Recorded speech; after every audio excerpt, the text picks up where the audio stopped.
जनाब, premiere league 2026 के final से एक ऐसी खबर आई है जो पूरी दुनिया को हैरान कर दिया है। नाजरीन, आज का फाइनल सिर्फ एक मैच नहीं बल्कि एक तारीखसाज रिकॉर्ड का भी दिन है। क्या आप जानते हैं सीपीएल की तारीख के वो कौन से कप्तान हैं जिन्होंने आज तक होने वाले तमाम 23 के 23 फाइनल खेलकर एक नाकाबिले शिकस्त रिकॉर्ड कायम कर दिया है? जी हाँ, वो नाम है अकरम गबोल का। 13 टीमों के इस कड़े मुकाबले में एक बार फिर अकरम गबोल ने अपनी टीम को फाइनल में लेकर आए हैं। आज बरोज़ बुध 18 फरवरी दोपहर ठीक 3:15 पर अकरम गबोल की क़यादत में यह तारीखी मार्का शुरू होगा। आमने सामने होंगी पश्तून फाइटर और चैलेंजर्स 99।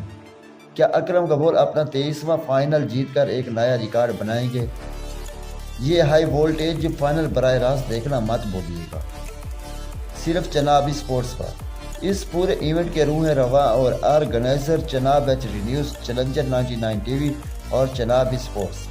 और इस वीडियो को इतना शेयर करें कि अकरम गबोल का ये रिकॉर्ड हर क्रिकेट लवर तक पहुंच जाए।